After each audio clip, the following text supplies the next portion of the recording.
Now, endometriosis is a disease that affects 1 in 10 women. We must fight for our women. We must stand for our women. We must fight for our little girls and women. So I was diagnosed with endometriosis. And endometriosis is a disease where tissue that normally lines the uterus grows outside of the uterus. It's a very painful disease, tremendous, I call it apocalyptic pain. And one of the major symptoms is painful periods that I've battled for the last 21 years. And I remember one very vivid moment when I was reading news on TV. I was a news anchor around 2013. I had to stop reading news because the endometriosis was sporadically spreading all over my body.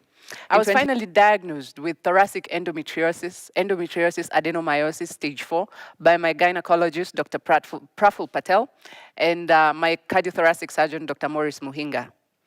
And in the words of Dr. Praful Patel, who looked at me straight in the eye and said, Njambi Koikai, you need to leave this country as soon as possible. Because there's absolutely no doctor, no specialist in this country, not in this continent, who could help you or who could solve this problem. And I said to myself, what is this? What is thoracic endometriosis? What is endometriosis? What am I going to do? Where am I going to go? How am I going to do this? We have no money. You know, we've just come from a medical issue, and now here I am with this grave disease. And the cost of treatment was out of this world. We had spent all our funds on my education, on my mistreatment. There was absolutely no way we were going to raise the much needed funds. Mommy's words came ringing. I said, you must fight. You must fight. And this was the fight of my life. So I called my musician friends in the industry, and we organized major concerts. Strangers came through to help with the logistics, with the planning, with the organizing, and everything that went through. My friends in the media came through with the interviews and the promos and the posters and everything in terms of marketing and advertising. And my friend Gilad, he also came and performed, and it was such a magical experience. I was 36 kilograms, and by the time I was being diagnosed by Dr. Praful Patel, I had gone through 18 surgeries. To be scared, I was not. I felt Mommy's words in spirit. I would always see her in my face, like, you're fine. My mom was scared. My mom had seen it all, her mother and now her daughter. And I was like, I have to do this for Mommy, and I have to do this for Mom and for myself and for my sister. We raised the much needed amount.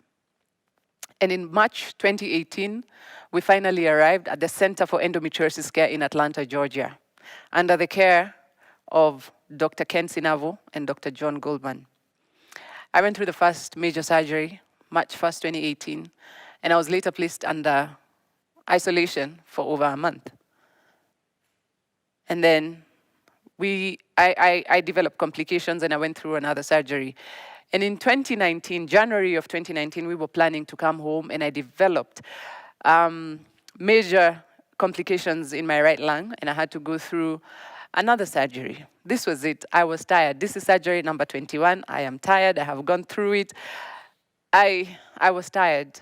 And I was like, God, I've fought, and I've fought, and I've fought. And it doesn't seem like it's getting better. Throughout this whole ordeal, I never cried. This was the first time I cried. And I cried not because of the pain. I cried because this process was not ending. And I was mentally out of it. And so we went in through the surgery, and I was taken to the operating room, and they put in a tube, as they would normally do, to drain out the fluid in my lungs.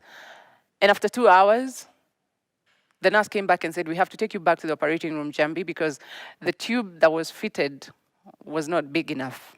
So I was taken back. And all this time, by the way, I can feel everything, eh? I can feel everything. So I was taken back. They put back the tube.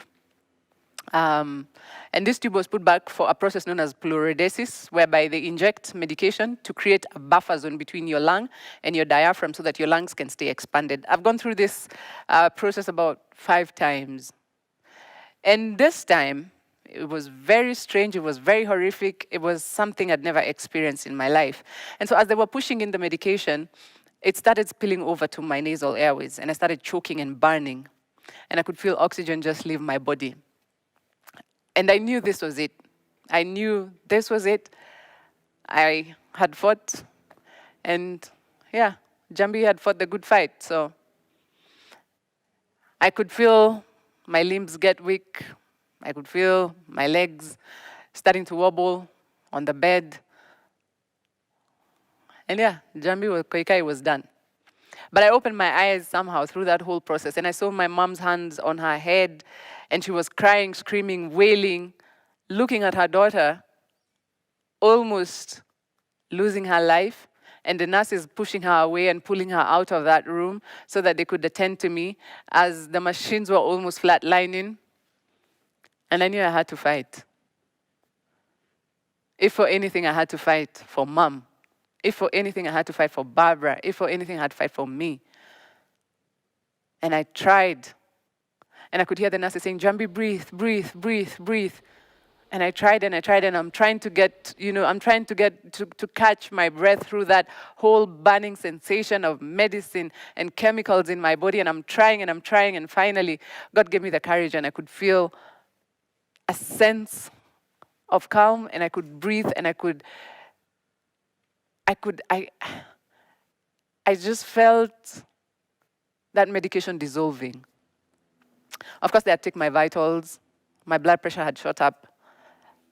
My oxygen levels were wanting, they were fluctuating.